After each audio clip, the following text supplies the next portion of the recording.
les yeux des yeux. Bonjour à tous, bienvenue sur la chaîne Alexandre Astronomie. J'espère que vous allez bien. Moi, ça va bien. Ça fait longtemps que je n'ai pas fait des vidéos, je le sais. C'est surtout par manque de beau temps, mais aussi par manque de temps. Je fais de l'université en même temps d'enseigner, donc ça bouffe un peu de temps. Là, l'été s'en vient, je vais tomber en congé, donc beaucoup de vidéos qui vont sortir. Donc, bref, aujourd'hui, je teste la nouvelle SVBONY SV550 triplet. Donc, une lunette qui est plus axée champ large que sa petite sœur, la SV503. Donc, elle, c'est une triplet. La SV503, c'est un doublet.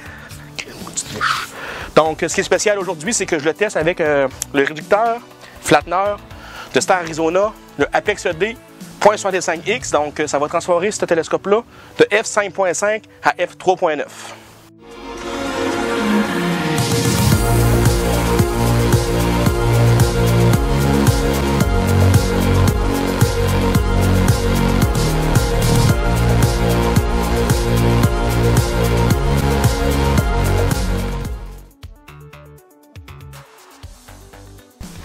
J'utilise ma Skywatcher HX5 Pro modifiée avec des courroies Rowan, donc kit qui améliore le guiding, qui enlève du backlash dans les gears de bronze qu'il y avait là-dedans. C'était un peu cheap pour le prix de la monture, mais sinon, à part de ça, très bonne monture, ça guide super bien.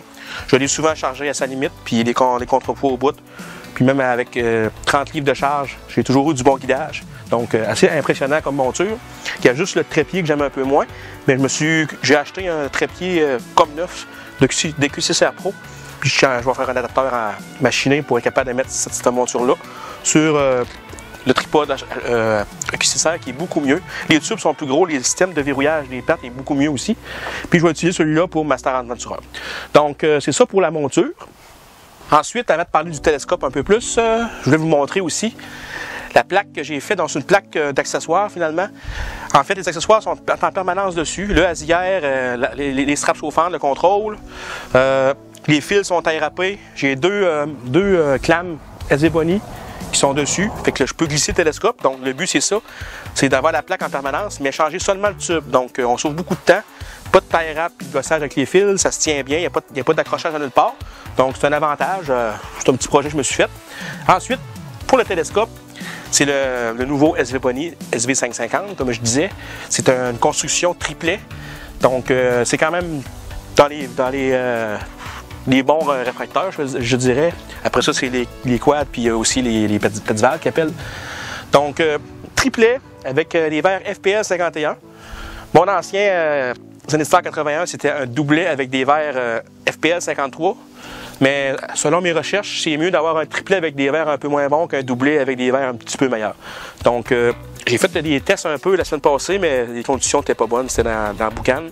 Puis en plus, j'avais mal réglé mon back focus, donc les étoiles étaient un peu tirées dans les barres. Donc, je n'ai pas pris en compte ce test-là. Ce soir, on réessaie sur la région du SAD. Donc, pour le télescope, c'est ça. Où ce que ça devient intéressant, c'est que j'utilise un correcteur de qualité, un correcteur qui vaut cher aussi.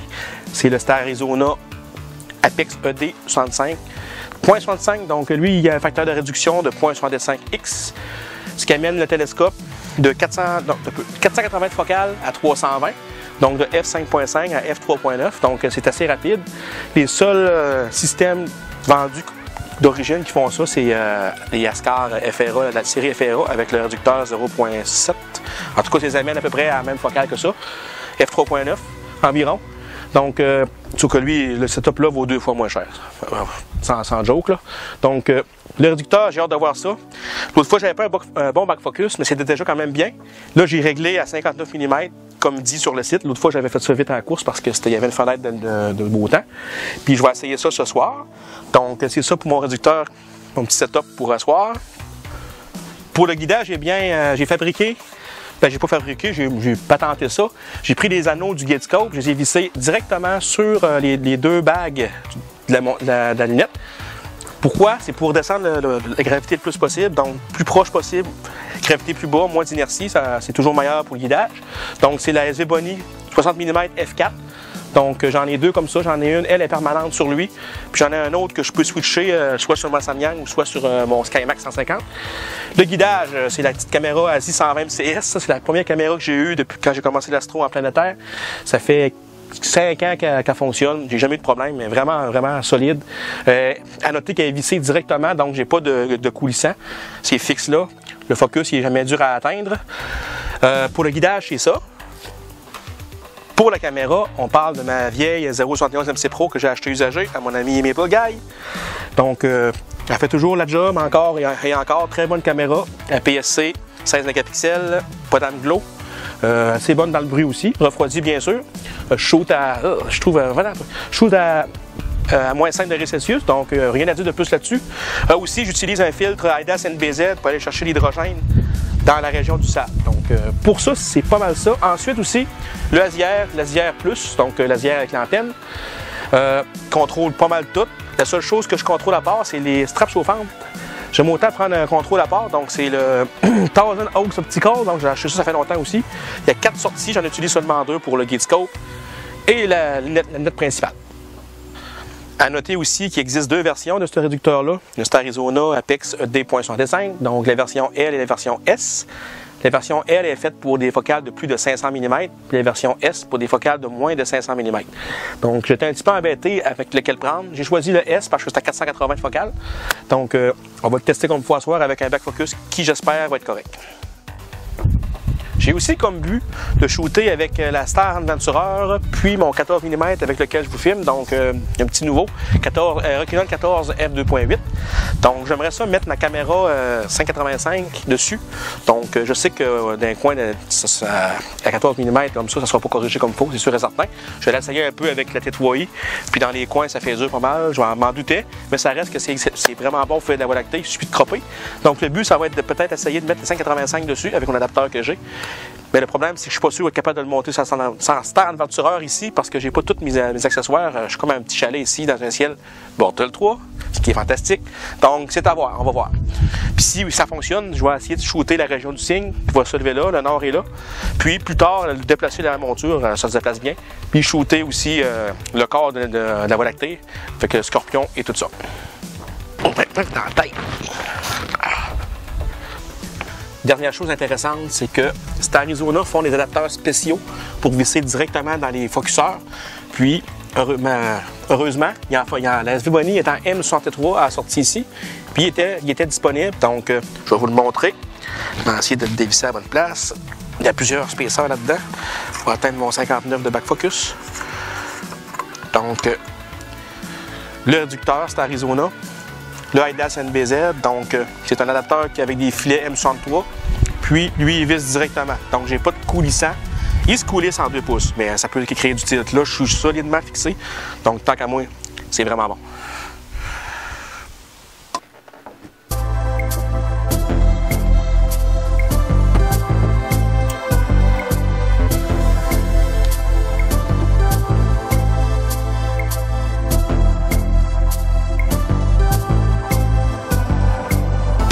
Maintenant, il me reste juste à attendre la noirceur puis espérer que le ciel va être dégagé. Il annonce très belle nuit, Astrosphérique annonce une nuit complètement dégagée avec un ciel puis une transparence qui sont dans la moyenne, donc ça fait longtemps que j'ai pas vu ça. Il n'y a pas de fumée de feu présentement à soir, mais il annonce plus tard beaucoup, donc c'est à soir ou jamais. Donc on attend.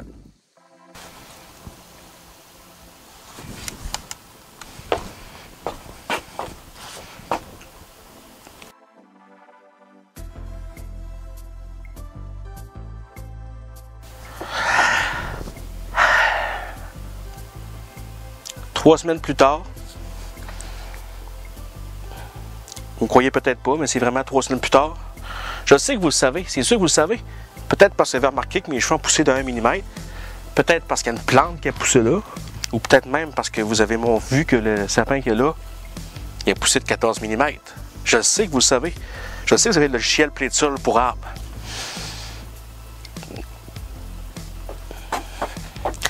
En effet, on n'est plus la même nuit, puis quand j'ai fait mes photos, ça paraissait bien sur le ASIR, c'est plus petit l'écran, je lis sur mon ordi, mais c'est petit. Mais quand j'ai fait le traitement sur Pixel 16, je me suis rendu compte que les étoiles étaient bizarres. Il était un peu comme une aigrette d'un côté, bizarre. Puis, j'avais encore un peu d'étirement sur les côtés, mais c'était meilleur qu'avant. Donc là, je ne sais pas si j'ai pas assez droite sur le back focus, la longueur, mais il y a quelque chose qui ne marche pas. Néanmoins, je suis vraiment content des photos déjà. F3.9, c'est rapide. Restez là parce qu'à la fin de la vidéo, je vous montre les photos. J'ai plusieurs photos. J'ai des photos avec la SV Bonnie, mais aussi avec mon T3i, avec la 14 mm f2.8, la Voie lactée. J'ai fait de quoi qui est très beau. C'est à la fin de la vidéo. Donc ce soir, oui, beaucoup de fumée. Ben beaucoup, c'est pas si pire, mais il me semble que ça sent la fumée, puis c'est jaune là-bas, en tout cas, peu importe. Il annonce aussi une lune qui est pas presque pleine aussi. Donc à soi, c'est tests back focus, donc je vais essayer de réajuster ça. Donc c'est parti là-dessus. Ok, gang, on se retrouve enfin. Donc ça fait longtemps, très longtemps. Je suis au chalet, comme vous pouvez voir, je suis pas chez nous. Donc on va commencer par vérifier mes photos. J'ai finalement pu avoir un bon back focus enfin. Donc, après le test de SAD, j'ai fait un test sur NGC 1000 avec un back focus plus long. Puis là, j'étais vraiment content du résultat. Puis après ça, il y a eu du mauvais temps, de la fumée, du mauvais temps, c'est ça. Puis à un moment donné, je suis allé en voyage à Sorel voir mon ami Stéphane Lemire. Je suis allé en camping. Puis lui, tout, il fait de la photographie. Donc, j'ai emmené mon setup. Puis lui, on a pu shooter dans la région de Sorel, un peu éloigné de la ville. Donc, un ciel qui était par endroits beau, par endroits moins beau. Donc, on va checker les photos que j'ai réussi à avoir, puis on va inspecter ça si ça a de l'allure, ce combo-là, Zeboni et le réducteur Star Arizona Apex ED.65X. C'est parti! Donc, je vais commencer par vous montrer aussi une photo que j'ai montrée un peu dans la vidéo tantôt. C'est l'aberration inspecteur sur la région du SAD avec le mauvais back focus, trop proche. Donc, la voici. Non, c'est pas elle. Je vais l'ouvrir. Ouvrir. Il me semble que je vais aller dans le bureau ici.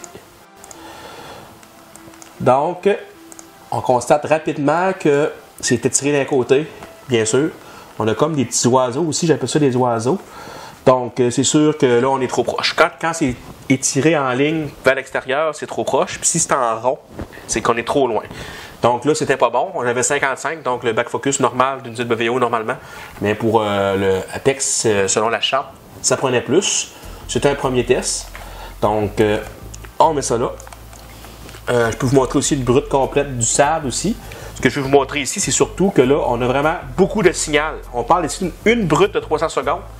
Pas traité rien, juste des bailleurs. Rien touché d'autre. Donc, on constate qu'il y a beaucoup de signal. Les étoiles au centre sont très très belles. Mes pixels de caméra sont beaucoup trop gros pour cette focale-là. Donc, ça fait des étoiles, des fois, qui ont l'air carrées. Mais c'est pas si grave que ça. Mais c'est pour ça que des fois, les étoiles sont un peu bizarres. Parce que j'ai des pixels qui sont gros pour la focale. Donc, on constate qu'il y a beaucoup de signal. Donc, ça, c'est le SAD. Ensuite, avant de partir à Sorel, j'ai réussi à faire un autre test. J'ai mis 59 de back focus au lieu de 55, environ 59. Puis j'ai pointé NGC 5000. Par contre, le ciel n'était pas yard. Mais quand même, je vous montre une brute de NGC 5000 avec le NBZ et le combo que je vous ai mentionné. Donc ici, NGC 5000, encore là, beaucoup de détails. C'est impressionnant. Une brute de 300 secondes. C'est assez fou. Regardez-moi ça. Donc, ce que je vais vous montrer vraiment, c'est les coins.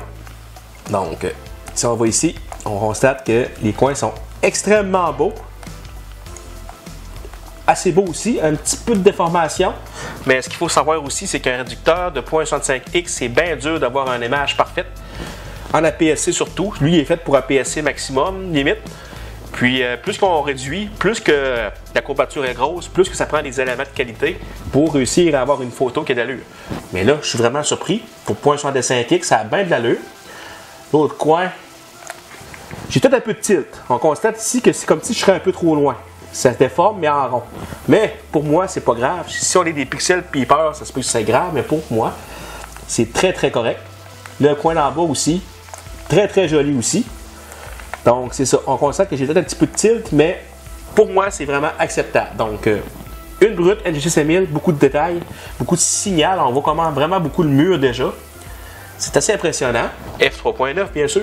Donc après ça, j'ai fait mon voyage à Sorel. On a pu shooter une nuit. Donc, un ciel très humide avec une pollution lumineuse qui est variable d'un côté ou à l'autre. Du côté du nord-est, c'était beau, mais côté sud, c'était pas beau. Donc, au début, je voulais faire Rouapuchi parce que c'était un champ dégagé, mais je pouvais pas. Il y avait vraiment trop de glow de la ville de Sorel. Puis, j'avais pas de fil de pollution lumineuse en plus. J'avais seulement un UV-RK, qui est quand même bon ici, mais pas là-bas. Donc, j'ai décidé de faire la M8, donc la nébuleuse de Lagoon, qui est ici. Donc, une brute de M8 à Sorel. On constate qu'il y a plus de de pollution lumineuse. Il y a comme un gradient bizarre de chaque côté. C'est assez bizarre quand même. Mais on constate que beaucoup de signal. On parle d'une brute ici. Si on regarde dans les coins, ben, c'est aussi beau que tantôt. C'est moins zoomé un peu. Mais on s'entend que les étoiles sont vraiment belles dans les coins. Mon NBZ aussi, il fait vraiment des belles étoiles. C'est ça que j'aime beaucoup. Très beau aussi, très acceptable. Donc, une brute de 300 secondes. Ici, je parle de 180 secondes. Finalement, là-bas, j'ai décidé de faire plus de pauses parce que je savais que je n'allais pas faire des cibles longtemps. J'ai fait 1 heure pour chaque cible. Donc, j'ai pris du 180 secondes pour plus avoir de stack, pour diminuer plus de bruit. Je ne sais pas si ça aurait été mieux avec des 300. À voir. Donc, M8. Ensuite, j'ai fait les dentelles, une partie de dentelle du cygne. Donc, c'est la partie du balai de sorcière que j'oublie son NGC. Donc, la voici. C'est une cible qui est moins brillante que la Lagoon. Mais encore là, regardez-moi ça, le détail. Une brute de 180 secondes seulement. Aucun halo avec le NBZ. Un filtre magique. On va regarder les coins. Ça va être aussi beau aussi parce que c'est le même setup, la même soirée. Donc, on se rend compte, les étoiles sont très belles. Vraiment jolies. Ce que j'aime beaucoup de ce télescope-là, avec la construction triplet, c'est que les étoiles sont plus petites, sont plus sharp. Avec le 80 mm doublet, j'avais un peu de flou des étoiles, mais aussi un peu de couleur bizarre. Du fringing qui appelle, donc du bleu qui sort un peu d'étoiles. Donc là, j'en ai plus. C'est vraiment ça que j'aime beaucoup. Donc les étoiles sont vraiment... Si elle est bleue, elle n'est pas bleu et rouge. Il n'y a pas de petit bleu qui sort des étoiles. Donc vraiment content de ça. Donc ça, c'était pour NGC 5000. Ensuite, j'ai décidé de faire la Galaxy M31. Puis j'ai enlevé le NBZ, puis j'ai installé mon UV IR-Cut. Puis je me suis rendu compte que ce correcteur-là, il est vraiment sensible sur le backfocus parce que juste la différence d'épaisseur entre le NBZ et le ZWO a fait que mes étoiles étaient moins belles. Donc je vous montre M31, une brute. Donc celle-là, vu que j'avais pas de filtre, on voit beaucoup la pollution lumineuse qui est assez pas impressionnante, mais assez présente là-dessus. On constate aussi qu'il y a du vignettage qui est tout à fait normal avec ce correcteur-là. Parce que là, on passe de f5.5 à f3.9, donc ça grossit. Mais c'est quand même acceptable avec des flats, ça part bien. Donc M31, une seule brute. Il a fallu que je fasse un SCNR dessus aussi pour que ça soit moins vert aussi, avant de la montrer. Mais c'est seulement stretché. Mais là, on se rend compte que les étoiles sont un petit peu moins belles. C'est quand même acceptable, mais j'ai comme des petits triangles dans les coins, des petits oiseaux. J'ai encore du tilt, mais on se rend compte que là, c'est moins beau qu'avant. Sûrement parce que le backfocus a changé entre les deux filtres. Mais on voit que c'est un petit peu déformé. C'est rien de grave tant qu'à moi, mais c'est à tenir en compte si on change de filtre. Le backfocus il est assez sensible. Donc, tu dois prévoir des chines de plus ou de moins quand on change de filtre. Mais en tout cas, pour ça, c'est ça. Donc, M31, une brute, 180 secondes. Donc maintenant, on va passer aux photos finales que j'ai faites, donc traitées. C'est toutes des photos qui n'ont pas plus qu'une heure et demie de temps complet d'exposition, donc c'est pas des effets de fantastique, mais quand même. Je vais commencer par NGC 5000 que j'ai fait en Hubble Palette. C'est parti. Donc la voici, NGC 5000. C'est ma deuxième photo officielle en couleur Hubble Palette. Puis j'en suis très content. Donc on parle d'à peu près, je dirais, 1h30 de temps maximum, pas plus que ça. Les étoiles sont quand même belles. Je ne suis pas un pro du Hubble Palette, on s'entend qu'il y a du bleu dans les étoiles. J'ai quand même des petites diffractions dans les étoiles.